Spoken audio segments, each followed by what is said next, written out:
welcome back to my channel. I have a lot of books in front of me right now. It's kind of overwhelming.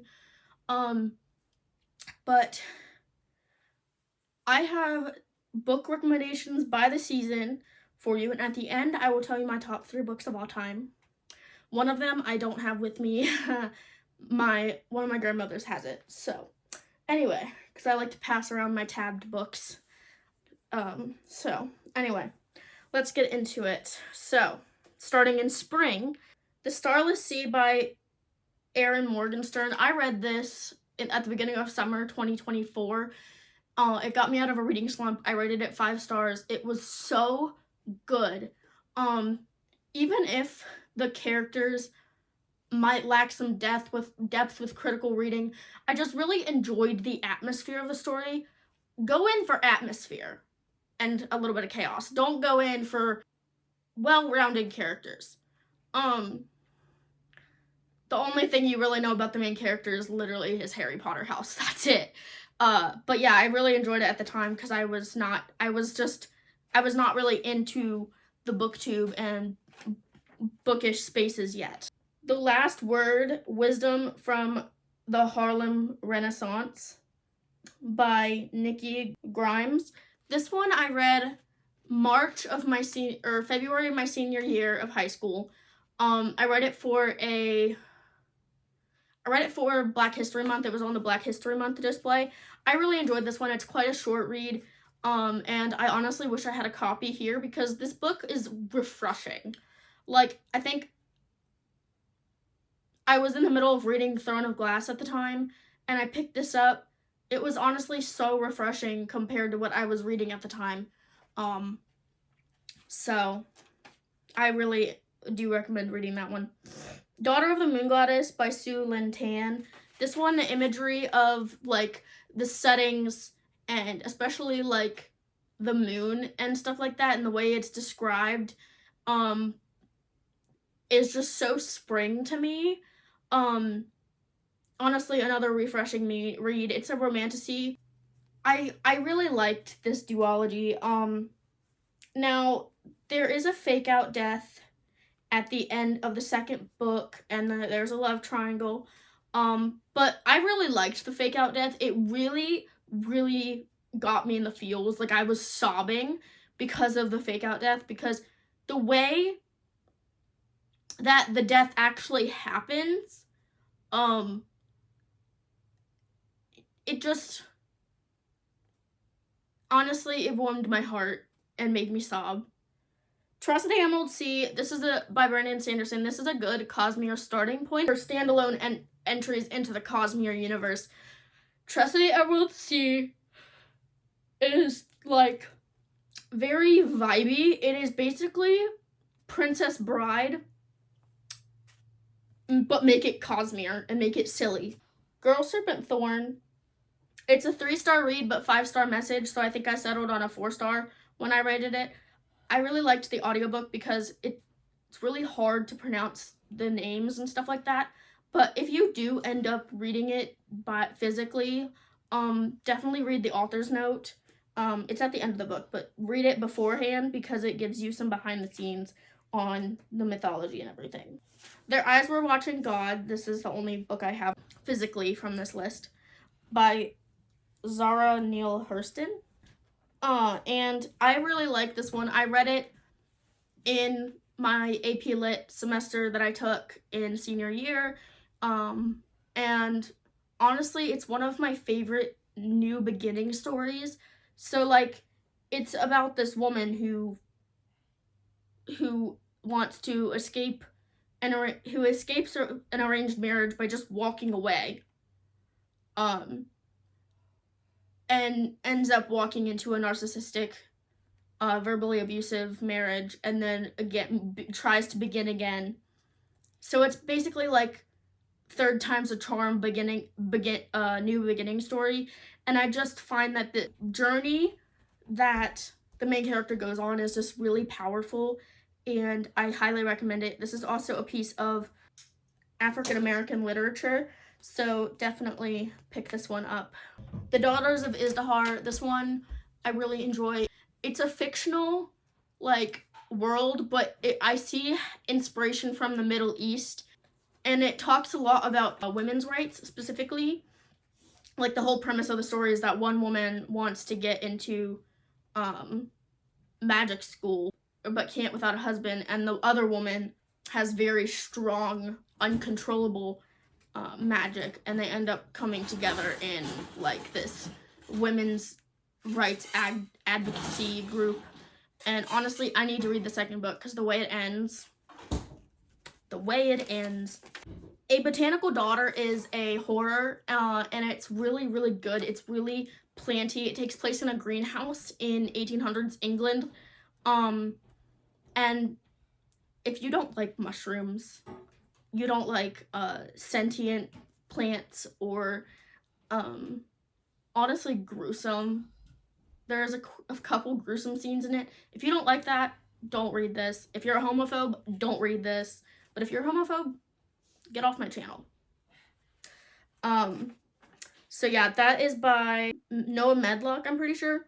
Satyr by Megan G. Musgrove. There is slight spoilers for The Wingbreaker in Satyr, which is the cozy novella that goes along with the Wingbreaker series.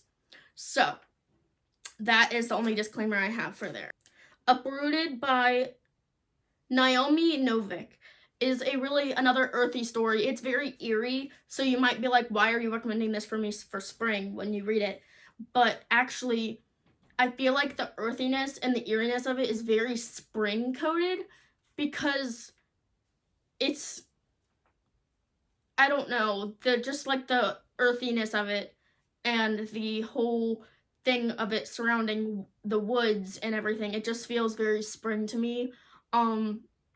But it could go for either spring or fall, depending on what you like to read during those times. Now we're moving into summer. We have Rose of the Winds by K.A. Masterson.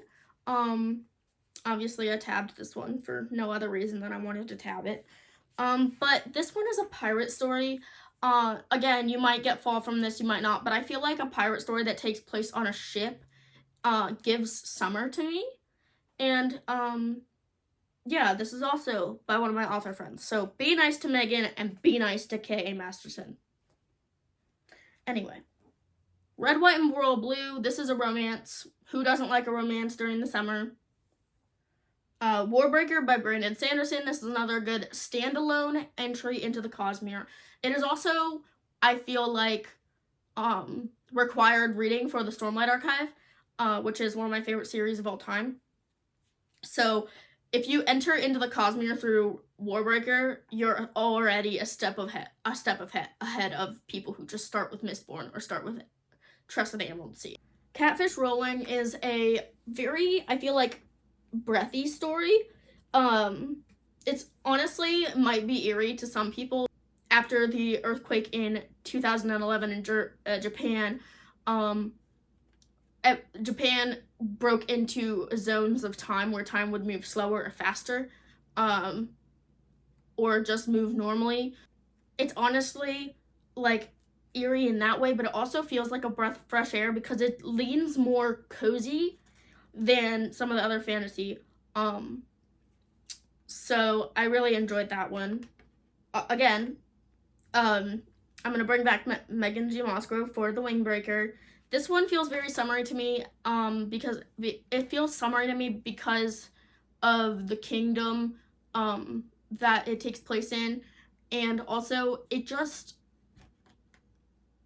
feels more cozy than other fantasies in its wheelhouse, because we haven't really gotten into what is going on in the land yet.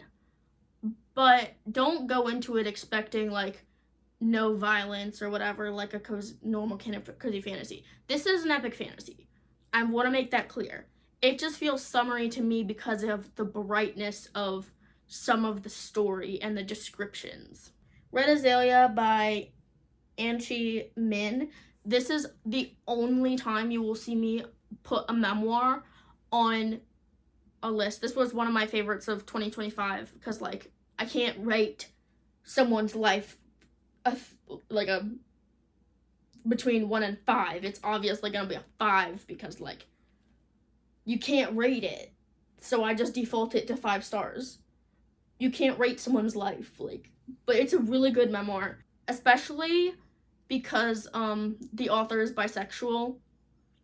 It is counted as a piece of gay fiction. So if you're a part of the LGBT, definitely try to read this one. It's really good. It also takes place in China when they had like one kid be a farmer and the other kid be a factory worker, and then the other kid could do whatever they wanted, like that era. I can't remember what era that's called. Bloodguard by C.C. Robson. This one's good. This one is a really good romantasy. I don't really rate romantasy highly, but I really enjoyed this one. It has the gladiator Roman Empire like ties. There is mythical creatures. There is a woman who can hold her own. Like you see her multiple times in the book walk into a room full of men and say, "Shut up, listen." So that's also really good. The Captain and the Glory. So this one I recently included. If you came here from my TikTok, from that recommendation video, this one is basically an allegory for something that I will not tell you because I didn't know it was an allegory for this and it made me laugh out loud. But Dave Eggers does a really good job. I have 2 on here from him, and once I get my hand on a physical copy of his other book that I read, a quote on there from him might be going on my body at some point. So yeah, I love Dave Eggers. But yeah, this one, again, since it's an allegory, it's funny to some people. It was not funny to me, but it works for some people. It takes place on a boat called the Glory, and it's just this big old oaf of a man, and how he runs the Glory into ruin. This Vicious Sea by Megan G. Musgrove and Sarah Davies. This is another great read. It is a romantasy, and this is another one where I will say it is the peak romantasy. If you've looked at what's been published lately in romantasy and been like, oh my god, this is just so manufactured or whatever, read from the independent author spaces. Read from independent authors, because when I tell you, I quit reading romantasy after, I think, Bloodguard and stuff like that. I quit reading romantasy. So now for fall, Mistborn by Brandon Sanderson. If you want a series that you can binge, this trilogy, the original trilogy, which is The Final Empire, Well of Ascension, and Hero of Ages by Brandon Sanderson, this is the intro to the Cosmere for you. So I've provided 3 entries, and obviously I'm obsessed with the Cosmere, so I've read all the secret projects except for Fires of December. And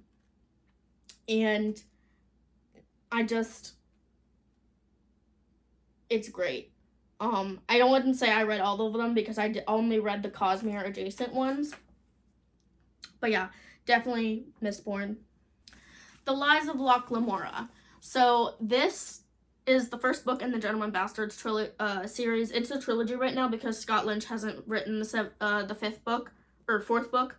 But Red Seas Under Red Skies is my favorite installment in the series.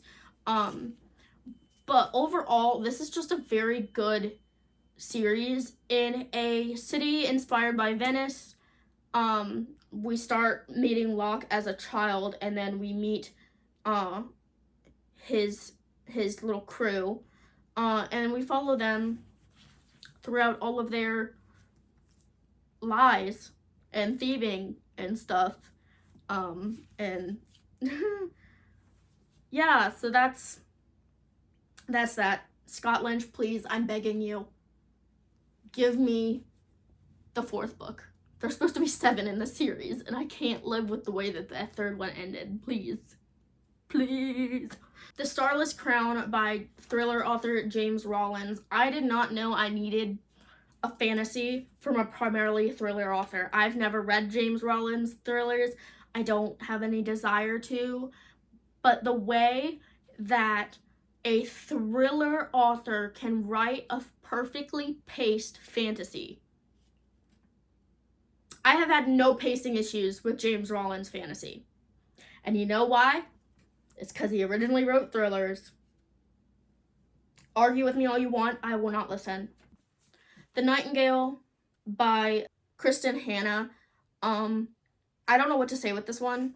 The end of this book didn't make me sob because of the characters per se, but because I'm a history buff and I know about a lot of the stuff that went down during World War II, it kind of brought my attention a little bit more closely onto the Gestapo soldiers who were stationed in smaller villages like this, and how it basically divided communities.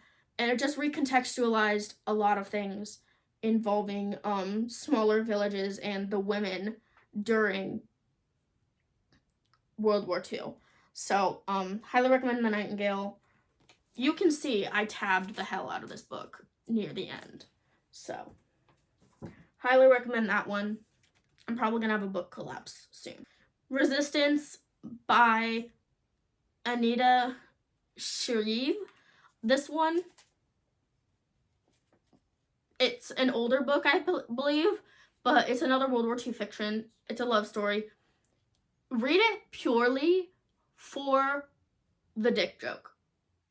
I will say no more. It is short enough that you can read it just for the dick joke. Anyway, Fever Dream. This one is so eerie. It is very short. I read it within 24 hours, and at the end of it, I finished it during my resource period, which is basically a period where you do, like, finish classwork or whatever, and I didn't really have any that day, so I finished my book, because I read half of it the night I got it, and then half of it in the morning, before turning it into the library that afternoon. I just sat and stared. Like, what did I read? Like, I'm still confused to this day about what I read and what the point of the story was. The Parade, Dave Eggers. It's very mundane, very repetitive, but honestly, the way it ended puts everything in perspective, and it's like a full, like, moment of, like, wow.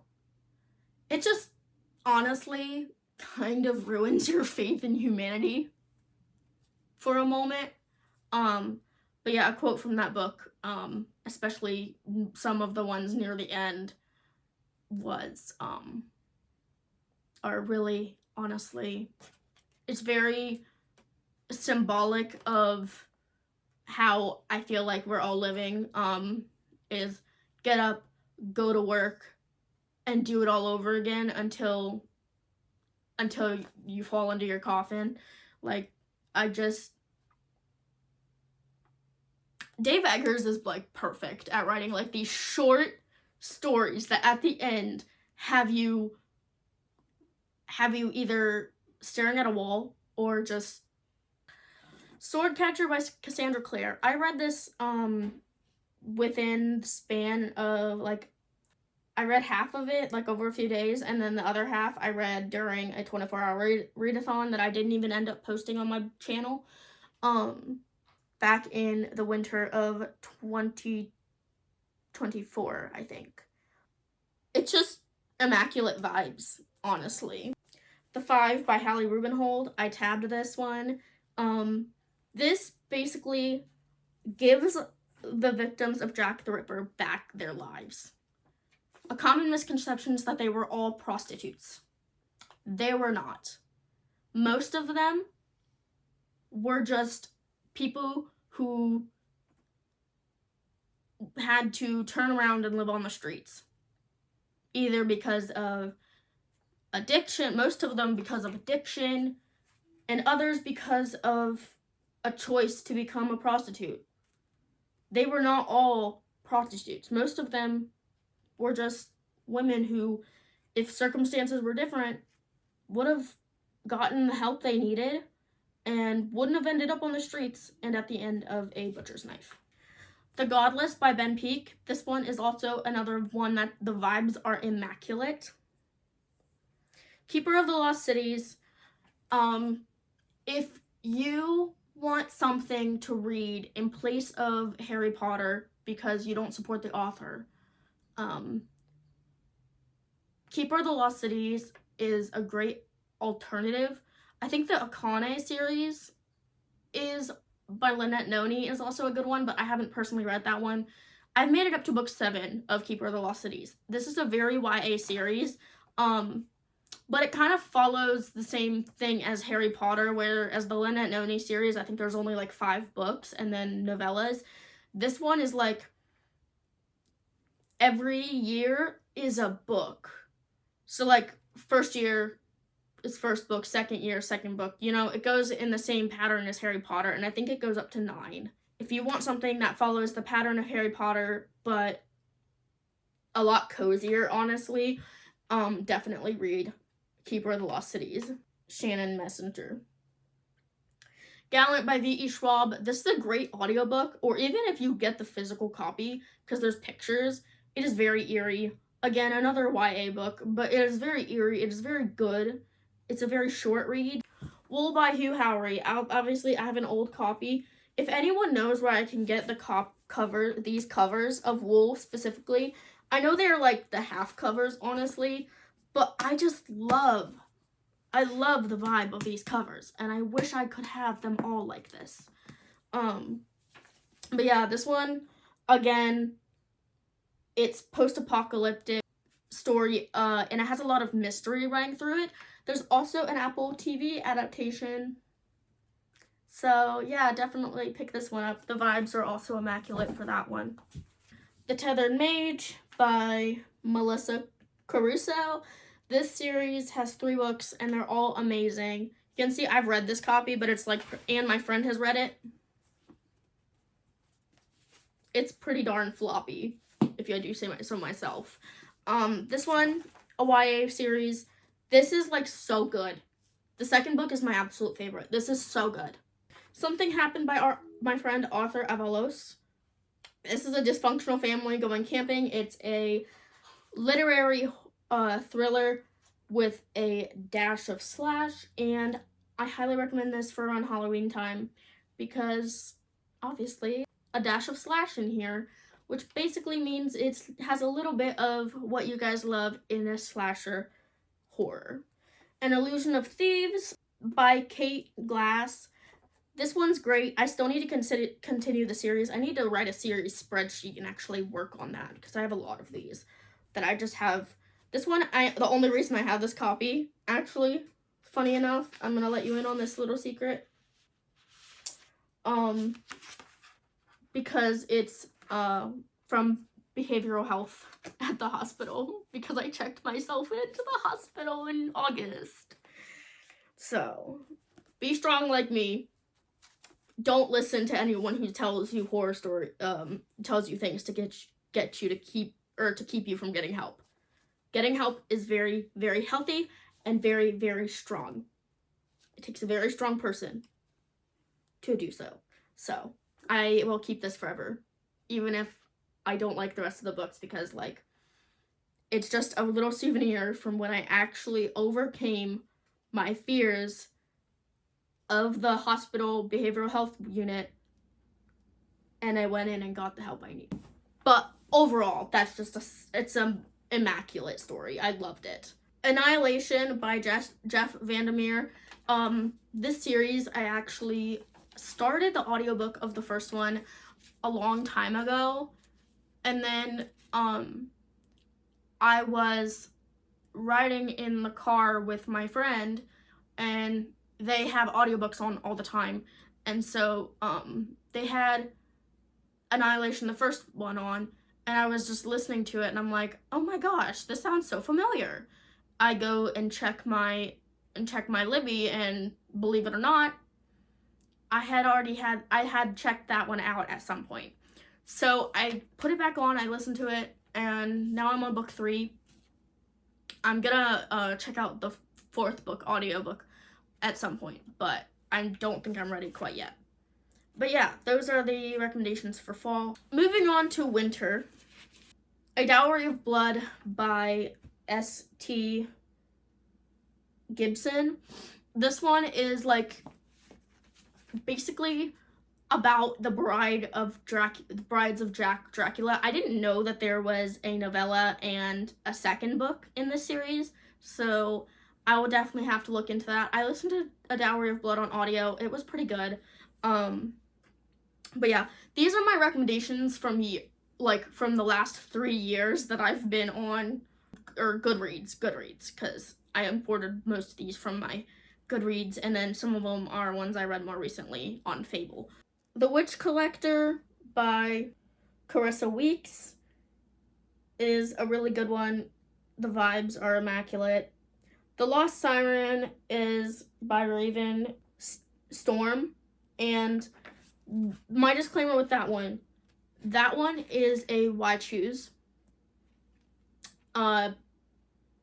It does take place in like a world, so it would be considered like an epic fantasy, but it leans more paranormal than fantasy. I feel like it doesn't really get fantastical until the very end, but I really liked that one.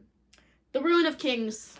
I have the 3rd book in this series, but I didn't want to hold up the 3rd book and be like, The Ruin of Kings. By Jen Lyon. It pokes fun at epic fantasy as a genre, so you can see ties to Wheel of Time in there, and I think there's another one that you can see kind of in there.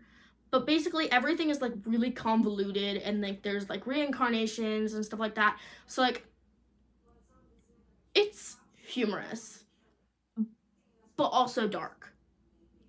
So it doesn't really take epic fantasy seriously. It kind of just makes, but I really liked this. Before I knew it was trying to poke fun at epic fantasy, I really enjoyed this series. Like, it's very good. I really like the characters. And also, the gay representation in this series. But also, Janelle will forever be one of my favorite and my first ever book girlfriend. Like, love her so much. Engines of Empire by R.S. Ford or Richard S. Ford on Fable. Truly, that series is amazing. It's very steampunk, and I love it. It's steampunk. It has strange creatures in it. It's great. They also have flying eagle. It also has flying eagles. So yeah. Anyway, I love that, and also I like the magic that revolves around Pyrestone. Blood Over Brighthaven, my favorite book of last year. It's like a magical workplace, like a workplace association. Theft of Swords by Michael J. Sullivan. So it was published in 6 books, but when it was traditionally published, they published them in volumes. So there's volumes 1, 2, and 3. I only have 2 and 3, but I read volume 1 on my Kindle, and I can tell you it is good. I also listened to the audiobook for parts of it. The Bone Season by Samantha Shannon. This book is kind of long, but it's really good. It takes place in an alternate version of Europe, and basically Europe has been taken over by the Rafite. I don't know how to say it properly, but basically clairvoyance is basically suppressed so it can be sought by the people who created Skyan, which is the country that has taken over Europe. So Samantha Shannon does a great job with this series. I really like the atmosphere and also the characters. So that is the end of our seasonal recommendations. So going into my top 3 books of the year. My favorite book of the year, A Thousand Splendid Suns, and as you can see, I have 2 copies. I found this in a little free library, covered in library stickers that I from where it was discarded from a library or whatever. And then I have this book, but obviously you can see it was very, very well loved. This is my favorite book of all time. You should read it. My favorite book in the Stormlight Archive, which this is a lot of people's least favorite book, but Rhythm of War. What can I say? I just love, like, Eshonai, and I was super, super curious about the flashbacks and everything. I loved getting stuff canonized. I know we knew all the stuff we got in the flashbacks, but I loved seeing it canon because I read this before getting really into Brandon Sanderson and the words of Brandon and everything like that.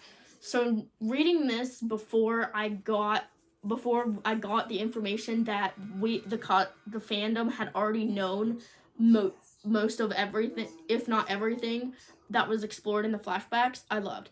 And I also loved the Cosmere mechanics. I'm not a science nerd, but I am a nerd. So I really liked seeing Navani's journey with the Cosmere mechanics. The last one is The Invention of Wings by Sumit Kid. It's kind of gruesome, honestly. I wouldn't be surprised if some people on Goodreads shelved it as like historical horror. Because some of the scenes in there are very gruesome. And the descriptions, because it takes place in the 1800s in the South, and it talks about a lot of the customs that they did with their slaves and stuff like that. So yeah. Anyway, that is everything for this video, and I hope you guys enjoyed it. And also, what are some book recommendations that you would give me based on the mound of papers that I have here? With that being said, like and subscribe if you wanna, and I will see you guys in the next one.